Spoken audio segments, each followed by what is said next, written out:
క్రీస్తునందు ప్రియులకు మీ అందరికీ నా హృదయపూర్వక వందనాలు తెలియపరుస్తున్నా. ఈరోజు వాక్య వర్తమానంలో దేవుడు ప్రకటన గ్రంథంలో ఒక ఇద్దరు సాక్షులను దేవుడు ఏర్పరచుకున్నాడు.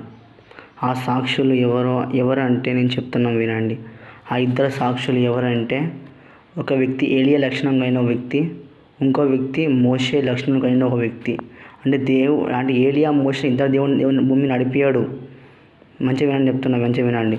అంటే ఏలియా మోషే ఇద్దరు దేవుడు పరలోకం నుంచి భూమి మీద నడిపాడు. కానీ అలాంటి లక్షణం కలిగిన ఒక వ్యక్తిని దేవుడు ఏర్పరచుకుంటాడు అన్నమాట. జాగ్రత్త వినండి. అంటే ఏలియా కలిగిన ఒక వ్యక్తి, ఏలియా లాంటి వశం కలిగిన ఒక వ్యక్తి, మోషే లాంటి ఒక గుణాతిశయం కలిగిన ఒక వ్యక్తి, ఇద్దరు కలిపి ఒక వ్యక్తిని దేవుడు సిద్ధపరిచి భూమి మీద మనుషులు దేవుని మాట వినట్లేదు కదా. రక్షణ పొందిన వాళ్ళు కూడా చెడు వ్యసనాలకు బానిసలు అయిపోతారు. వాళ్ళని దేవుడు తర్వాత వాళ్ళని మారుస్తాడు. కానీ ఇప్పుడు రక్షణ పొందని వాళ్ళ నిమిత్తం విజ్ఞానం చెప్తున్నాను. కానీ నానా తెగుళ్ళ చేత భూమి మొత్తం ఏమవుతుంది బాధింపబడుతున్న మనుషులు. వీళ్ళు మొదటి అర్ధవారంలో వీళ్ళ యొక్క పరిచర్య ప్రారంభిస్తారు. ఎవరు? ఇద్దరు సాక్షులు, ఏలియా మోషే. ఇద్దరు కలిపి ఒకటే వ్యక్తిని దేవుడు ఎన్నుకుంటాడు అన్నమాట. అంటే ఇద్దరు భూమికి రారు. ఏలియా మోషే ఇద్దరు భూమికి పలుగు నుంచి ఆరు భూమికి రారు. కానీ ఇద్దరు కలిసిన ఒకటే వ్యక్తిగా దేవుడు సిద్ధపరిచి ఆ వ్యక్తిని తన యొక్క పరిచర్య నిమిత్తం దేవుడు నడిపిస్తాడు.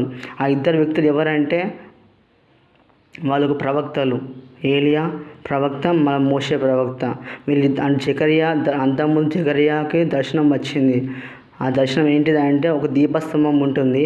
ఆ దీపస్తంభం అటు కుడివైపు ఎడమ వైపు ఒక ఒలివ చెట్టు ఉంటుంది. ఆ ఒలివ చెట్టు దగ్గర నుంచి ఒక తైలం ఆ యొక్క దీపస్తంభం మీద ఇట్లా పడుతా అంటే ఆ దీపస్తంభం అనేది ఇట్లా బగ్గుమంటుంది. అంటే ఏంటిదంటే అగ్ని. ఆ ఇద్దరు ప్రవక్తల యొక్క అభిషేకం రానున్న కడవరి కాలంలో అంత బలంగా ఉంటుందని వాక్యోపదేశం బోధిస్తుంది. వాళ్ళ అగ్ని అనేది ప్రజ్వరిల్తుంది. వాళ్ళు ఎక్కడ పరిచర్య ప్రారంభించినా, ఆ ఇద్దరు కలిసిన ఒక వ్యక్తి ఎక్కడ పరిచర్య నడిపించినా కానీ ఆ అగ్ని అనేది ప్రపంచ నలుదిక్కుల అగ్ని విస్తరిస్తుందని వాక్యం సెలవిస్తుంది. వాళ్ళు ఇష్టం వచ్చినప్పుడల్లా దేవుడు అంటే వర్షం, వాళ్ళు రమ్మన్నప్పుడు వర్షం వస్తుంది, వాళ్ళు అవదిన వర్షం రాదు. వాళ్ళ విశ్వాస వీరులు, వాళ్ళ విశ్వాస జాబితా వాళ్ళు చేర్చబడిన వ్యక్తులు, వాళ్ళు దేవుని ప్రియమైన వ్యక్తులు. వాళ్ళు ఆ ఇద్దరు సాక్షులు అపవాదితో యుద్ధం చేసి అపవాదిని జయించి, అపవాదిని గద్దించి, అపవాదిని తరిమి, ఇద్దరు సాక్షులు ఒక సంఘ నిమిత్తమై వాళ్ళు నిలబడతారు.